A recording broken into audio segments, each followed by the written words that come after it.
Hey guys, welcome to GHS programming channel. So இன்றைக்கி வீடியோவில் எதை பற்றி பார்க்க போகிறோன்னா பைத்தானில் ஸ்ட்ரிங் எப்படி க்ரியேட் பண்ணுறது அப்படின்னு சொல்லிட்டு பார்க்கலாம். அந்த ஸ்ட்ரிங்ஸில் உள்ள சில ஆப்ரேஷன்ஸ் பற்றி பார்க்கலாம். அது நிறைய ஆப்ரேஷன்ஸ் இருக்குது. அதில் சில ஆப்ரேஷன்ஸ் பற்றி மட்டும் இப்போ பார்க்கலாம். வீடியோக்குள்ளே போகிறதுக்கு முன்னாடி நம்ம வீடியோ இப்போ நீங்கள் ஃபஸ்ட்டு டைம் பார்க்குறீங்க அப்படின்னா மறக்காமல் நம்ம சேனலை கமெண்ட் பண்ணுங்கள், லைக் பண்ணுங்கள், ஷேர் பண்ணுங்கள். மறக்காமல் சப்ஸ்கிரைப் பண்ணி பெல் ஐக்கானை கிளிக் பண்ணுங்கள். வாங்க நம்ம இன்றைக்கான வீடியோக்குள்ளே போகலாம். ஃபர்ஸ்ட் உங்கள்கிட்ட இருக்கிற பைத்தான் ஐடியாவில் ஓப்பன் பண்ணிக்கோங்க. ஓப்பன் பண்ண உடனே ஃபைல் கொடுத்து ஓப்பன் நியூ மாடல் அப்படின்னு சொல்லிட்டு இருக்கும், அதை கொடுத்துக்கோங்க. கொடுத்தீங்கன்னா இன்னொரு விண்டோ வந்து ஓப்பன் ஆகும். அந்த விண்டோவில் வந்து நீங்கள் கோடு வந்து எழுதிக்கலாம். அதில் ரன் கொடுத்தீங்கன்னா அதோட அவுட்புட் வந்து லெஃப்ட் சைடில் இருக்கிற ஸ்க்ரீனில் வந்து டிஸ்பிளே ஆகும். ஒரு நிமிஷம் இருங்க, உங்களுக்கு ஜூம் அவுட் பண்ணி காமிக்கிறேன். இப்போ கிளியராக தெரியும்னு நினைக்கிறேன். ஃபஸ்ட்டு வந்து ஒரு ஸ்ட்ரிங்கை வந்து ஃபார்ம் பண்ணுவோம். ஸ்ட்ரிங்குனா பெருசாக ஒன்றும் கிடையாது. Group of letters is equal to string. அந்த ஸ்ட்ரிங்குக்கு வந்து ஒரு நேம் கொடுக்கணும். அது எந்த நேம் வேணாலும் நீங்கள் கொடுத்துக்கலாம்.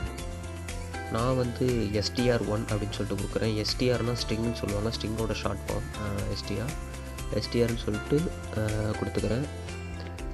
str1 is equal to double inverted கமாஸ்குள்ளே ஹாய் காய்ஸ் GHS ஹியர் அப்படின்னு சொல்லிட்டு கொடுக்குறேன். வந்து நம்ம எழுதின கோடு வந்து அவுட்புட்டை டிஸ்பிளே ஆகணும்னா அதை பிரிண்ட் பண்ணணும். அதனால் பிரிண்ட் str1 அப்படின்னு சொல்லிட்டு கொடுத்துக்கிறேன். ரன் பண்ணுறதுக்கு முன்னாடி வந்து நம்மளோட ஃபைலை வந்து சேவ் பண்ணணும். ஸோ நீங்கள் கண்ட்ரோல் S கொடுத்தீங்கன்னா உங்களுக்கு இந்த விண்டோ ஓப்பன் ஆகும். உங்களுக்கு எங்கே தேவையோ எந்த இடத்துல தேவையோ சூஸ் பண்ணிவிட்டு நீங்கள் சேவ் கொடுக்கலாம். சேவ் கொடுத்துட்டு அதுக்கப்புறம் ரன் பண்ணலாம். நான் லோக்கல் டிஸ்க் ஈயில் பைத்தான் ப்ரோக்ராம்ஸ் அப்படின்ற ஃபோல்டரில் வந்து நான் சேவ் பண்ணுறேன். உங்களுக்கு எங்கே தேவையோ நீங்கள் அங்கே சேவ் பண்ணிக்கோங்க. இப்போ நம்ம ஃபைலை வந்து சேவ் பண்ணியாச்சு. சேவ் பண்ணிவிட்டு ரன் கொடுக்குறேன். கொடுத்ததும் அவுட்புட்டில் வந்து ஹாய் கைஸ் GHS ஹியர் அப்படின்னு சொல்லிட்டு தெரியுது. இப்போ நம்ம ஃபார்ம் பண்ண ஸ்ட்ரிங்கில் வந்து எப்படி ஒரு பர்டிகுலர் கேரக்டரை வந்து டெலீட் பண்ணுறது அப்படின்னு சொல்லிட்டு பார்க்கலாம். ஆக்சுவலாக அப்படி பண்ண முடியாது. ஸோ அப்படி சப்போஸ் நம்ம அப்படி ட்ரை பண்ணால் என்ன மாதிரி எரர் காமிக்கும் அப்படின்னு சொல்லிட்டு நம்ம ஒரு எக்ஸாம்பிளுக்கு பார்க்கலாம். அதுக்கு வந்து டெல் அப்படின்ற கீவேர்டு வந்து நம்ம யூஸ் பண்ணலாம். டெல் அப்படின்னா டெலீட்டுன்னு அர்த்தம். டெலீட் str1 ஸ்கொயர் ப்ராக்கெட்குள்ளே நான் 2 அப்படின்னு சொல்லிட்டு போட்டுக்கிறேன். இந்த 2 அப்படின்னா இண்டெக்ஸ் வேல்யூ. லாஸ்ட் வீடியோவில் உங்களுக்கு இண்டெக்ஸ் வேல்யூ அப்படின்னா என்னன்னு சொல்லியிருக்கேன் கிளியராக. அதை நான் டிஸ்கிரிப்ஷனில் கொடுக்குறேன், அதை போயிட்டு மறக்காமல் பாருங்கள். இப்போ நான் ரன் கொடுக்குறேன். ரன் கொடுத்தா இந்த மாதிரி உங்களுக்கு ஒரு எரர் காமிக்குது, டைப் எரர் அப்படின்னு சொல்லிட்டு காமிக்குது. இந்த மாதிரி ஒரு கீவேர்டை யூஸ் பண்ணி நம்மளால் வந்து டெலீட் பண்ண முடியாது.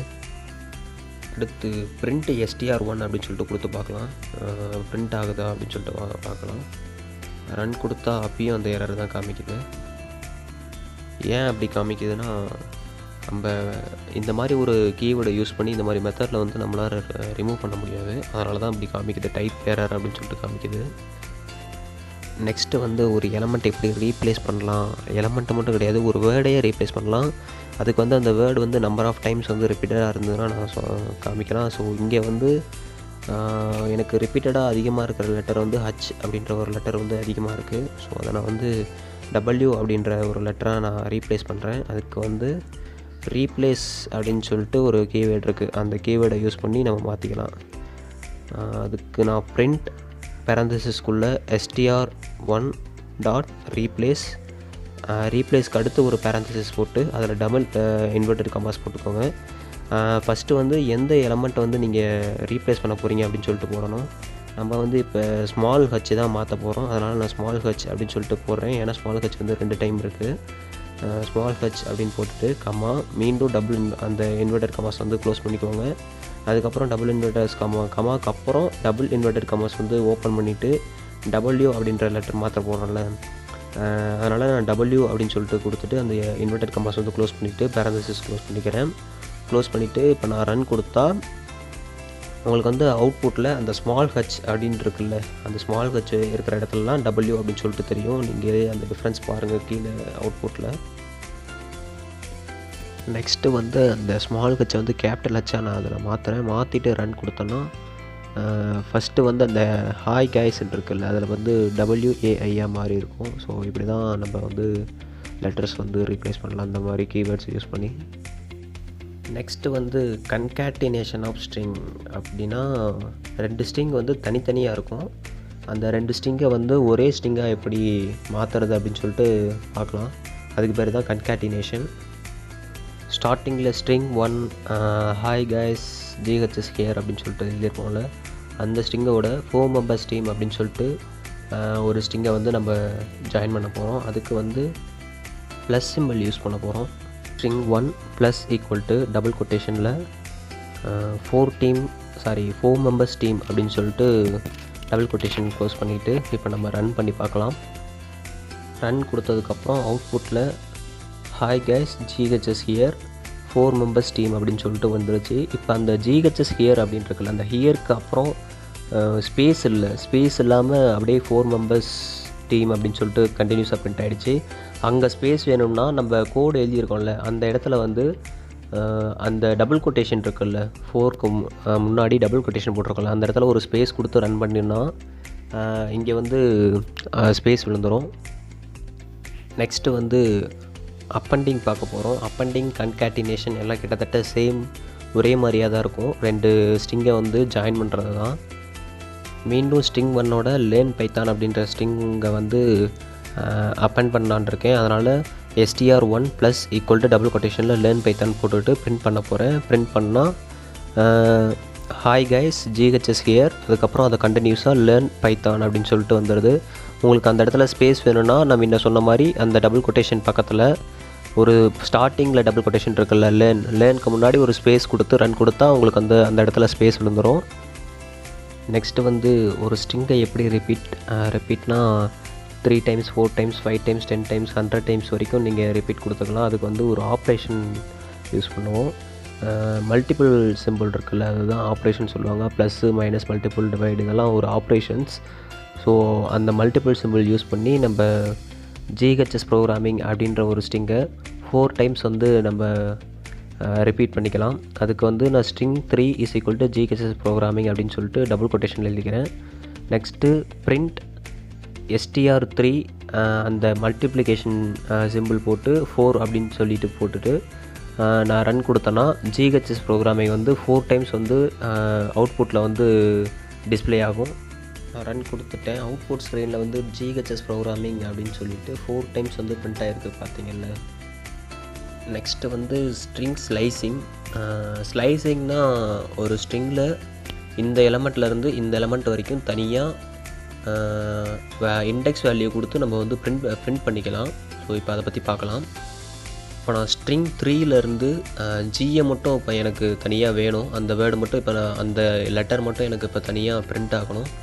அதனால் நான் பிரிண்ட் str3 ஸ்கொயர் ப்ராக்கெட்டில் 0 அப்படின்னு சொல்லிட்டு கொடுத்துக்கிறேன். அந்த 0 வந்து இண்டெக்ஸ் வேல்யூ, ஜியோட இண்டெக்ஸ் வேல்யூ வந்து 0, அதனால தான் நான் 0 கொடுத்துருக்கேன். இப்போ நான் பிரிண்ட் கொடுத்தேன்னா அவுட்புட் ஸ்க்ரீனில் ஜி மட்டும் பிரிண்ட் ஆகிருக்கும்.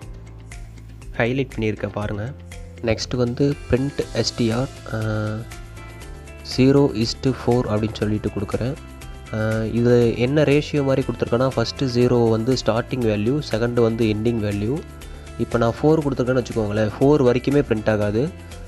4க்கு முன்னாடியே, அதாவது தேர்டு இண்டெக்ஸ் வேல்யூலேயே வந்து அந்த ஸ்டாப் ஆயிரும், பிரிண்ட் ஆகிறது வந்து ஸ்டாப் ஆயிரும். இப்போ GHS அப்படின்னு சொல்லிவிட்டு அதுக்கப்புறம் ஒரு ஸ்பேஸ் இருக்குல்ல, அந்த ஸ்பேஸ்க்கும் இண்டெக்ஸ் வேல்யூ வந்து அப்ளிகபிள். அதனால் இப்போ நான் ரன் கொடுத்தேன்னா வெறும் GHS மட்டும் பிரிண்ட் ஆகிருக்கா. இப்போ GHSோட இண்டெக்ஸ் வேல்யூ வந்து 0, 1, 2, அதுக்கடுத்து ஒரு ஸ்பேஸ், அதோட இண்டெக்ஸ் வேல்யூ வந்து 3. அதனால் 0லேருந்து 3 வரைக்கும் இப்போ வந்து பிரிண்ட் ஆகிடுச்சு. நெக்ஸ்ட்டு வந்து இண்டெக்ஸ் வேல்யூ வந்து எண்ட் வேல்யூ கொடுத்தா மட்டுமே போதும். ஸ்டார்டிங்கிலேருந்து 0லேருந்து எண்ட் வேல்யூ, இப்போ சப்போஸ் நான் 5 கொடுக்குறேன்னு வச்சுக்கோங்களேன், 4க்கு முன்னாடியே வந்து அது வந்து பிரிண்ட் ஆகிரும். இப்போ எக்ஸாம்பிள் பார்க்கலாம். இப்போ நான் வந்து இண்டெக்ஸ் வேல்யூ ஸ்டார்டிங் வேல்யூ கொடுக்காம எண்டிங் வேல்யூ மட்டும் 5ன்னு கொடுத்து பிரிண்ட் பண்ணுறேன். ரன் பண்ணால் GHS ஸ்பேஸ் அப்புறம் வந்து P அது வரைக்கும் உங்களுக்கு வந்து பிரிண்ட் ஆகிருக்கு. அந்த இடையில ஸ்பேஸ் இருக்குல்ல, நான் சொன்னல அந்த ஸ்பேஸுக்கு வந்து இண்டெக்ஸ் வேல்யூ அப்ளிகபிள்னு. இப்போ உங்களுக்கு புரிஞ்சதில்ல. இப்போ எப்படி எண்டு வேல்யூ கொடுத்து பிரிண்ட் பண்ணுமோ அதே மாதிரி ஸ்டார்டிங் வேல்யூ கொடுத்து பிரிண்ட் பண்ணாலும் பிரிண்ட் ஆகும். இப்போ நான் ஸ்டார்டிங் வேல்யூ வந்து 3 அப்படின்னு சொல்லிட்டு கொடுத்துட்டு எண்ட் வேல்யூ கொடுக்காம ரன் பண்ணேன்னா 3ல இருந்து அப் டு எவ்வளோ எது வரைக்கும் ஸ்ட்ரிங் இருக்கோ அது வரைக்குமே நமக்கு பிரிண்ட் ஆகும். இப்போ பார்த்தீங்கன்னா ஸ்பேஸோட இண்டெக்ஸ் வேல்யூ வந்து 3, அதனால் முன்னாடி ஒரு ஸ்பேஸ் இருக்குது. அதுக்கப்புறம் ப்ரோக்ராமிங் ஃபுல்லாகவே பிரிண்ட் ஆகிடுச்சு. நெக்ஸ்ட் வந்து ஸ்ட்ரிங் ஸ்ட்ரைட். இது வந்து கிட்டத்தட்ட ஸ்லைசிங் மாதிரி தான், பட்டு கொஞ்சம் டிஃப்ரெண்ட் இருக்குது. ஸ்லைசிங்னா பர்டிகுலர் எலமெண்ட் மட்டும் கரெக்டாக எக்ஸாக்ட் அந்த இண்டெக்ஸ் வேல்யூ கொடுத்து நம்ம ஸ்லைஸ் பண்ணுவோம். பட்டு ஸ்ட்ரைட்டில் வந்து ஸ்டார்டிங் இண்டெக்ஸ் வேல்யூ, அப்புறம் எண்டிங் இண்டெக்ஸ் வேல்யூ, அப்புறம் வந்து ஸ்ட்ரைட் வேல்யூ அப்படின்னு சொல்லிட்டு ஒன்று இருக்குது. அந்த ஸ்ட்ரைட் வேல்யூ கொடுத்து இப்போ எக்ஸாம்பிளுக்கு வந்து 4 வந்து ஸ்டார்டிங் வேல்யூ, 10 வந்து எண்ட் வேல்யூன்னு வச்சுக்கோங்களேன். ஸ்ட்ரைட் வேல்யூ வந்து இதுக்கு வந்து 4 கொடுக்குறேன், 4க்கு 4 வந்து கொடுக்குறேன். இப்போ வந்து 4ல் இருந்து 10 வரைக்கும் உள்ள எலமெண்ட்ஸுக்கு வந்து ஸ்ட்ரைட் வந்து அப்ளை ஆகும். இப்போ உங்களுக்கு எக்ஸாம்பிளோட காமிச்சா உங்களுக்கு புரியும். ஒரு நிமிஷம் பாருங்க. பிரிண்ட் str1, அதாவது ஸ்ட்ரிங் 1, அந்த ஹாய் கைஸ் GHS ஹியர் அப்படின்னு சொல்லிட்டு இருக்குல்ல, அது யூஸ் பண்ண போகிறோம். இப்போ வந்து ஸ்டார்ட் வேல்யூ வந்து ஸ்டார்ட் இண்டெக்ஸ் வேல்யூ வந்து 4 கொடுக்குறேன். அடுத்து எண்டு வேல்யூ வந்து 10 கொடுக்குறேன். நெக்ஸ்ட்டு வந்து ஸ்ட்ரைட் வேல்யூ அது வந்து 4 கொடுத்துக்கிறேன். இப்போ வந்து 4ல் இருந்து 10க்குள்ளே இருக்கிற எலமெண்ட்டுக்கு ஸ்ட்ரைட் அப்ளை ஆகும். ஸ்ட்ரைட் மீன்ஸ் இப்போ நான் இண்டெக்ஸ் வேல்யூ 4 கொடுத்துருக்கேன்ல, 4னா ஜியில் வந்து ஸ்டார்ட் ஆகுது. காய்ஸ் இருக்குல்ல, அதில் வந்து ஃபஸ்ட் லெட்டர் வந்து ஜியில் வந்து ஸ்டார்ட் ஆகுது. இப்போ அந்த ஸ்ட்ரைட் வேல்யூ 4 கொடுத்துருங்க பார்த்தீங்களா, அந்த 4 வந்து ஜியிலேருந்து 4th எலமெண்ட் எதுவாக இருக்கோ அது வந்து பிரிண்ட் ஆகும். இதே மாதிரி அப் டு 10 வரைக்கும் கொடுத்துருக்கோம் நம்ம எண்டு. அதுதான் அந்த எண்ட் வேல்யூ இண்டெக்ஸ் வேல்யூ 10 கொடுக்குறோம்ல, அது வந்து நெக்ஸ்ட்டு GHS அப்படின்னு ஆரம்பிக்கிறதுல அதில் வந்து ஜியோட முடியுது. 4லேருந்து 10 வரைக்கும் ஜியோட முடியுது. அதனால் இந்த ஸ்ட்ரைட் வேல்யூ வந்து 4 தானே கொடுத்துருக்கோம். அப்போ 10க்குள்ளே இருக்கிற வரைக்கும் ஸ்ட்ரைட் வேல்யூ வந்து அப்ளை ஆகிடுச்சு. இப்போ அவுட்புட்டில் பார்த்தீங்கன்னா G, இது 2 மட்டும் பிரிண்ட் ஆகிருக்கும். ஸோ இதுதான் அந்த ஸ்ட்ரைட் அப்படின்றது. நெக்ஸ்ட்டு வந்து அங்கே 10 கொடுத்தோம்ல, இப்போ 13ஆக மாற்றி ரன் கொடுத்து பார்ப்போம். 13ஆக மாற்றினோம்னா அந்த இண்டெக்ஸ் வேல்யூ எதோட எண்ட் ஆகும்னா H வரையும் எண்ட் ஆகும். இப்போ வந்து அந்த ஸ்ட்ரைட் வேல்யூ 4 இருக்குல்ல, அந்த 4 வந்து 4லேருந்து 13 வரைக்கும் வந்து அப்ளை ஆகும். இப்போ இண்டெக்ஸ் வேல்யூ வந்து 4 கொடுத்தோம், அங்கேருந்து தான் அந்த ஸ்ட்ரைட் வந்து ஸ்டார்ட் ஆகுது. அதனால் G வந்து பிரிண்ட் ஆகிடுச்சு. அந்த ஜியிலேருந்து நெக்ஸ்ட்டு 4 எலமெண்ட் தள்ளி பார்த்தீங்கன்னா கம்மா இருக்குது. அதுக்கடுத்து நெக்ஸ்ட்டு 4 எலமெண்ட் தள்ளி பார்த்தீங்கன்னா S இருக்குது. அதனால் G, S இது 3 பிரிண்ட் ஆகிருக்கு. உங்களுக்கு ஸ்டார்டிங்லேயே சொல்லியிருக்கேன், இந்த இண்டெக்ஸ் வேல்யூ வந்து ஸ்பேஸுக்கும் அப்ளிகபிள் அப்படின்னு சொல்லியிருக்கேன். அதனால் ஸ்பேஸுக்கும் அந்த இண்டெக்ஸ் வேல்யூ அப்ளை ஆகிருக்கு. அதனால தான் கம்மாக்கு அப்புறம் 4th எலமெண்ட் வந்து S அப்படின்னு சொல்லிட்டு பிரிண்ட் ஆகிருக்கு. நெக்ஸ்ட்டு வந்து அந்த index value starting value end value கொடுக்க வேணாம், வெறும் ஸ்ட்ரைட் வேல்யூ மட்டும் கொடுப்போம். பிரிண்ட் str1 ஸ்டார்ட் வேல்யூ கொடுக்கல, எண்ட் வேல்யூ கொடுக்கல, 3ன்னு சொல்லிவிட்டு ஸ்ட்ரைட் வேல்யூ மட்டும் கொடுக்குறேன். இப்போ ரன் கொடுத்தோன்னா இப்போ இந்த ஸ்ட்ரைட் வேல்யூ வந்து த்ரூ அவுட் அந்த ஸ்ட்ரிங் 1 ஃபுல்லாகவே அப்ளை ஆகும். ஃபஸ்ட்டு வந்து ஹச்சில் இருந்து தான் ஸ்டார்ட் ஆகுது. அதனால் ஹச் வந்து பிரிண்ட் ஆகிடுச்சு. அதிலிருந்து 3வது எலமெண்ட் என்ன இருக்குன்னா ஸ்பேஸ் இருக்குது. அதனால் ஸ்பேஸ் அங்கே ஒரு ஹச்சுக்கு அப்புறம் ஒரு ஸ்பேஸ் பிரிண்ட் ஆகிருக்கு. அதுக்கப்புறம் ஸ்பேஸ்லேருந்து 3வது எலமெண்ட் வந்து ஒய் இருக்குது, அதனால் ஒய் பிரிண்ட் ஆகிருக்கு. ஒய்யிலேருந்து 3வது எலமெண்ட் மீண்டும் ஸ்பேஸ் இருக்குது, அதனால் ஸ்பேஸ் பிரிண்ட் ஆகிருக்கு. அதுக்கப்புறம் அப்படியே 3 எலமெண்ட் தள்ளி பார்த்தீங்கன்னா SELR அந்த மாதிரி எலமெண்ட்லாம் இருக்கிறதுனால அதெல்லாம் பிரிண்ட் ஆகிருக்கு. ஸோ இந்த மாதிரி தான் நமக்கு ஸ்ட்ரைட் வந்து அப்ளை ஆகும். இப்போ வந்து நம்ம ஸ்ட்ரைட் வரையும் பார்த்தாச்சு. நெக்ஸ்ட்டு வந்து ஃபார்மேட்டிங் ஆப்ரேட்டர் அப்படின்னா என்னான்ட்டு எக்ஸாம்பிளோட பார்க்கலாம், அப்படின்னா தான் உங்களுக்கு புரியும். ஃபஸ்ட்டு வந்து நேம் அப்படின்னு சொல்லிட்டு டபுள் இன்வெர்டட் கமாவில் செல்வமணி அப்படின்னு சொல்லிட்டு நேம் டைப் பண்ணிக்கிறேன். அதுக்கடுத்து பிளேஸ் கொடுத்துட்டு டபுள் இன்வெர்டட் கமாஸில் சேலம் அப்படின்னு சொல்லிட்டு கொடுத்துட்றேன்.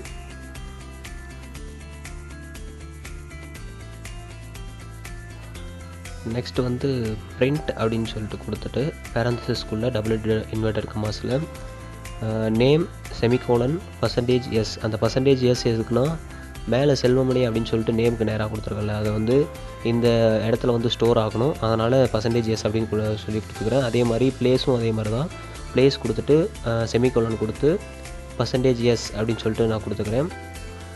அங்கே ஏன் %S கொடுக்குறேன்னா சேலம் அப்படின்ற ஸ்ட்ரிங் வந்து அதில் ஸ்டோர் ஆகணும் இல்லையா, அதனால் %s அந்த இடத்துல கொடுத்துக்கிறேன். அதுக்கடுத்து பர்சன்டேஜ் போட்டு பேரந்தசிஸ் ஓப்பன் பண்ணி நேம் கமா பிளேஸ் அப்படின்னு போட்டுக்கிறேன். நேம் கமா பிளேஸ் இங்கே ஏன் மென்ஷன் பண்ணுறோம் அப்படின்னா, அதில் இருக்கிற வேல்யூ தானே இங்கே வந்து ஸ்டோர் ஆக போகுது. அதனால் நேம் கமா பிளேஸ் அப்படின்னு சொல்லிட்டு போட்டு பேரந்தசிஸ் க்ளோஸ் பண்ணிட்டு நான் ரன் பண்ண போகிறேன். இப்போ ரன் பண்ணனா அவுட்புட்டில் என்ன அவுட்புட் ஸ்க்ரீன் பாருங்கள். Name semicolon Selvamani and place semicolon Salem அப்படின்னு சொல்லிட்டு பிரிண்ட் ஆகிருக்கும். ஸோ இந்த மாதிரி பிரிண்ட் ஆகிறதுக்கு பேர் தான் இந்த மாதிரி பிரிண்ட் ஆகிறதுக்கு நம்ம ஃபார்மேட்டிங் ஆப்ரேட்டர் யூஸ் பண்ணுவோம். இப்போ புரிஞ்சது இல்லைங்க ஃபார்மேட்டிங் ஆப்ரேட்டர்னால் என்னன்ட்டு. இதோட இன்றைக்கான வீடியோ வந்து முடிஞ்சுது. மீண்டும் இன்னொரு டாப்பிக்கோடு உங்களை வந்து சந்திக்கிறேன்.